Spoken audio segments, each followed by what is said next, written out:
jangan salah.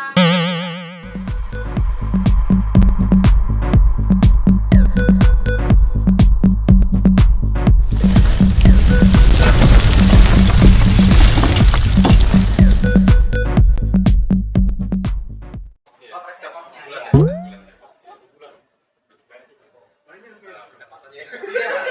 Jadi makanya gue bilang BEP-nya mundur karena kenapa? Karena ternyata kan terus terang semua yang buka usaha pasti ngerasain lah pandemi yang nggak jelas kapan dulunya berakhir gitu. Terus peraturan yang berubah-berubah itu kan ternyata mempengaruhi kita banget gitu ya. Jadi ya itu semua hitungan BEP pokoknya berdasarkan rumusnya udah nakal.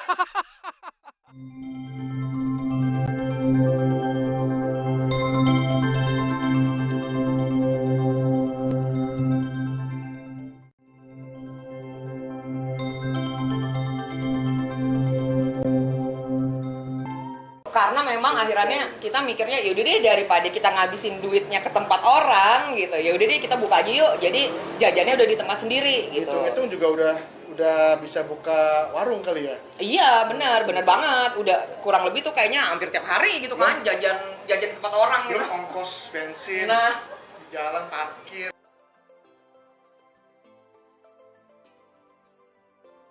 Tadi ada info-info mengenai kata kopi itu franchise. ya jadi Nah, ini memang kudu franchise. Padahal bisa buat sendiri. Kenapa pakai franchise? kemana kok salah ya? Jadi Balik lagi. begini ya. Akhirnya kita niat udah buka kopi aja deh gitu. Terus nah pertanyaan berikutnya adalah kita mau buka sendiri atau kita ngambil franchise gitu. Jadi sebenarnya teman-teman yang jago kopi itu sebenarnya kita banyak gitu. Cuman akhirnya yang ini ngomongnya A, yang ini B, yang ini C, yang ini ya. Akhirnya kita pusing sendiri kan gitu. Terus terang kita kopinya, rasa kopinya kita bisa tahu lah. Tapi manajemennya kan kita nggak tahu. Dan itu ternyata susah untuk ngedapetin ngobrolan serius dari teman. Jadi kalau teman-teman tuh lebih yang ngasih, udah lo kopinya ini aja, kopinya gini, nanti ini gini, nanti gini gitu. Banyak masukan gitu. Jadi akhirannya nanti Bingung. daripada kita cuma dengerin satu orang bisnis model bisnis perkopiannya tuh kita diajarin gitu. Makanya akhirnya kita memutuskan kita ngambil franchise gitu dan yang kita ambil kata kopi gitu. Dia pusatnya ada di Sunter sih. Bahkan kita senangnya karena ada pendampingan dari mereka. Jadi kalau kita penjualan lagi turun atau Dia lagi ada bisa masalah, bantu dia gitu, tuh bantu. dia tuh biasanya langsung nanya, kenapa jualannya di sana lagi ini ya gitu.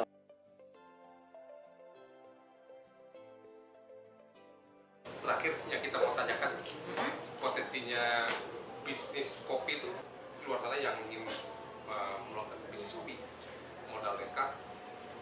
Ya modal nekat tapi penuh perhitungan lah ya. Bisnis kopi, yes.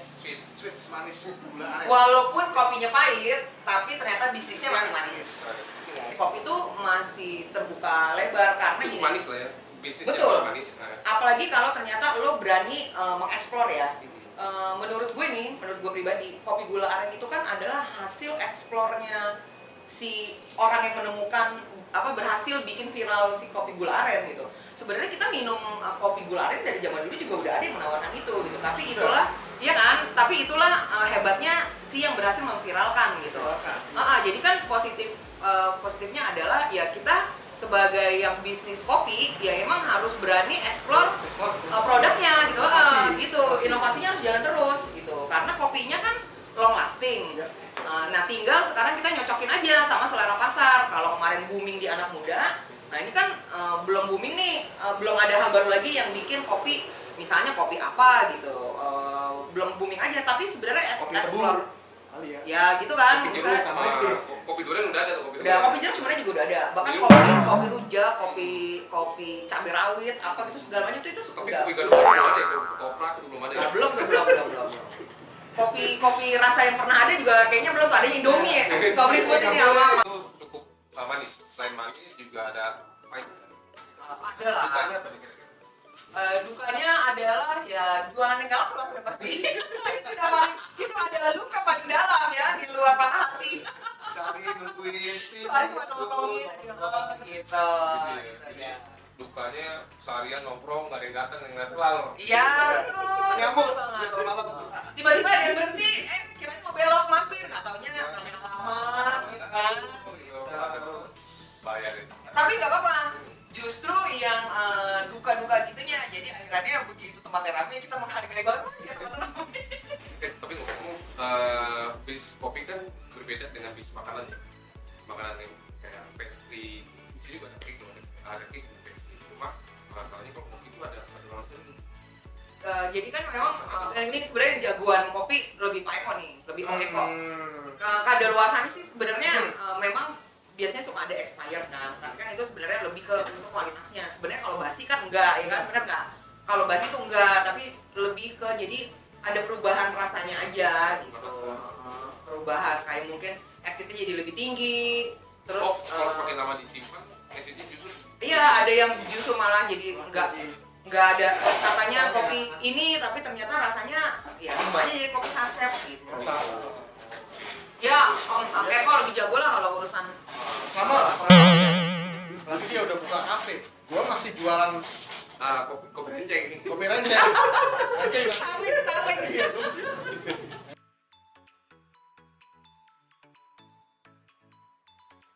Untuk bisnis kopi sendiri harapannya apa sih? Pebisnis kopi, untuk pebisnis kopi dan bisnis kopinya Maria.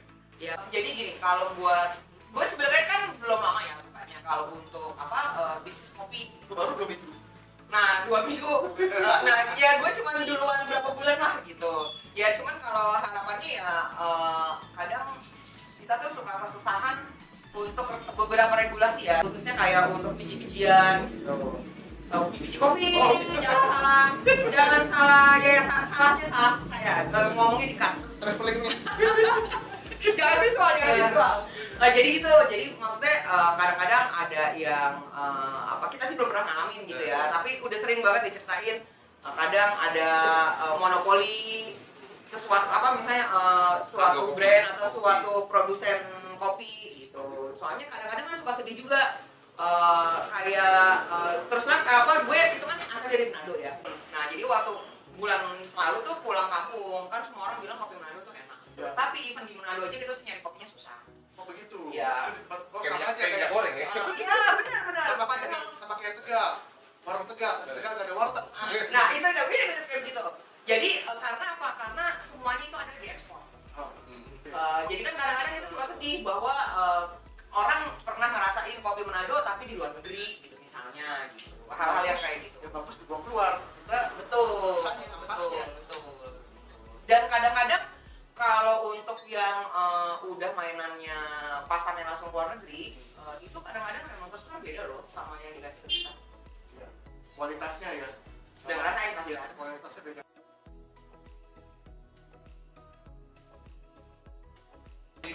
Ini deh, tadi yang terakhir dan ada lagi terakhir. Jadi penasaran. Nggak, maksudnya konsumennya Itinerary rata-rata sukanya apa sih, black coffee atau espresso atau apa? Oh iya. Yang terbanyak. Memang best sellernya kalau di sini tetap masih yang gula aren ya. Jadi kita di sini best sellernya ada 2 namanya kopi legi sama kopi kokoh. Bedanya tuh adalah kalau kopi legi pakainya fresh milk, kalau yang kokoh itu pakainya coconut milk. Oh, Gitu. Buat teman-teman yang habis olahraga itu biasanya lebih suka yang kokoh, yang coconut milk. Iya. Itu sih pasarnya masih kopi kekinian. Karena kita di sini juga tempatnya segmennya beragam, manualnya juga ada aja sih yang datang tetap nanya manual gitu. Oh, Iya. Jadi tetap ya super masih jalan sih dua-duanya. Justru black coffee mungkin yang masih cukup banyak ya peminatnya. Iya. Kalau cowok bisa rata-rata black coffee kali. Iya betul. Kalau cowok ya. Iya. Kalau konsumen cewek, Kalau cewek itu udah paling doyan itu gula aren. gula aren, Gula aren. kopi gitu-gitu kali ya. Di mix ya, di mix ya. Bahkan ada juga yang doyan. Jadi kita di sini punya yang pakai SKM ya, itu Vietnam. Itu juga punya fanbase sendiri gitu ya. Ibaratnya kalau idola gitu, kalau idol itu dia punya fanbase sendiri gitu. Ya. itu. Di sini jadi mau nggak mau gender. Kalau yang cewek-cewek lebih seneng yang kopi susu kekinian lah gitu. Kalau yang cowok mau bapak-bapak ataupun yang usianya middle gitu ya, itu memang rata-rata nyarinya black coffee sih. Oh, black coffee. Baik yang Tubruk, V60, Japanese semuanya memang gitulah. Oke. Ada juga yang emang Americano yang ice gitu. Ice. Es juga ada sini. Betul, ada di sini ada. Dingin ya. Buat yang di luar sana yang tahu itinerary, ya Instagramnya di Instagram atau ada Oh iya, Ada. alat lengkapnya apa? Alamat lengkap. Kita ada Instagramnya @itinerary cafe, huruf kecil semuanya nyambung. Itinerary cafe namanya. Itinerary. Iya. Itinerary. Jadi Ya. sebenarnya dari itinerary kan kita kalau mau jalan-jalan tuh suka bikin itin sebutannya gitu. Nah, itnya kita eat in gitu. Nah, ini kita itnya kita ganti jadi makan bahasa Inggris. Lokasinya kita ada di Rempoa. Ya, di Jalan Lampuyan. Jalan Pelambuyan di Rempoa. Tapi jangan khawatir karena cuma 5 menit dari Pondok Indah. Patokannya di depan. Ada S1 langsung ke Instagram kita aja, itu semuanya lokasi udah tinggal diklik langsung connect kok ke langsung GPS. ya. Langsung. Oke. Oke, Langsung siap. dikasih. Sip ya. Nah, berarti kita udah dapat informasi lengkap loh mengenai bisnis kopi seutuhnya, sedalam-dalamnya. Nah, tinggal kita lihat proses pembuatan dari kopi-kopi di sini. Nah, boleh ya? Boleh. Oke. Itu tapi tadi maaf ya saya ngelakain Om Indra, itu tadi versi saya ya. Kita balik kopinya dulu. Oh iya. Ini dari itinerary black coffee, kesukaan saya, kesukaannya Om Eko. Saya juga. Oh iya juga. Oh iya, no sugar. No sugar. Waduh. Kan? Enggak salah Oh loh. begini. iya sih benernya nih. Gini caranya. Gini yang bener. Oke, Mel. kita cobain. Ini cara kopi. Bener kan? Yang gini nih bener nih tuh. Ini caranya. Bener. Ngomong-ngomong, piringnya belum dicuci tuh. Enggak apa-apa, ini sekalian.